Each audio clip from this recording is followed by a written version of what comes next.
بسم الله الرحمن الرحیم. السلام علیکم دوستانو. امید لرم چې تاسو به روغ جوړ او خوشاله وي او ژوند په مزو کې دوستانو باجوړ مومندونه ډیره زیاته افسوسناک او دردناک واقعه رامخته شوې ده. دوا خاسته شاه زلمی چې نامعلومه افرادو قتل کړي دي او هغې نه بعد غرونو کې غرزول د لاس چا موندلې دي. پولیسو دې باره کې څه موقف دي دوستانو؟ پولیس دې باره کې څه بیان ورکوي؟ دې باره کې ټول اهم معلومات په دې ویډیو کې شریکو او که تاسو ټولو اهم معلوماتو باندې ځان خبرول غواړئ موږ ویډیو ځان تر اخره پورې وګورئ.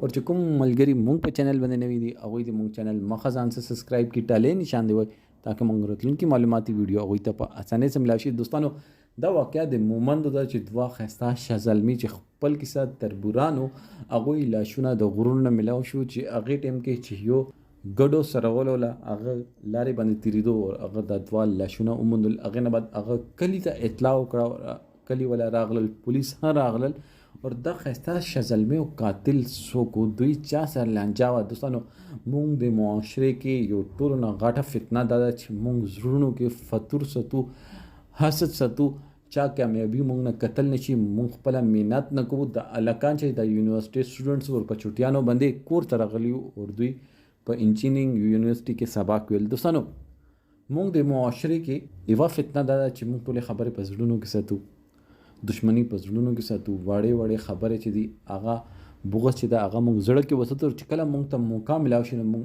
هغې بغض زور وباسو. دا هلکان دوې ورځې مخکې لاپته شوي چې کوم دوی لوحاقین دي هغوی په پولیس سټیشن کې دوی د لاپته کېدو اف آی آر هم درج کړی خو دوی څه درک نه لګېدله.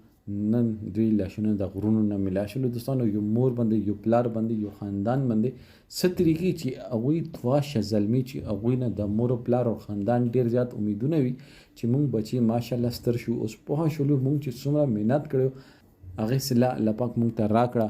دوستانو یو الواد چې دا یو بچی چې دا هغه چې هغه تربیات، هغه سکولینګ، هغه کالج، هغه یونیورسټي، هر یو چیز، هغه جومات، هغه مدرسه، دې باندې مور و پلار چې څومره هغوی کې زور وي هغوی عمره محنت کوي چې موږ د معاشرې دپاره یو ښه نوجوان د معاشرې ته ملاو شي چې هغه د معاشرې اصلاح وکړي. خو موږ د معاشره چې ده دا د بغض معاشره ده، دا د حسد معاشره ده، دا د دشمنۍ معاشره ده. سلو کالو دشمني به کوم ځای کې څنګه وځي هېچا ته څه پته نه لګي. موږ الله نه دا امید لرو چې الله پاک به موږ معاف کوي خو موږ هېڅکله بل انسان نه معاف کوو. موږ هغه نه چې کله پورې هغه بچی یا هغه وینې موږ نه وي تویې کړي موږ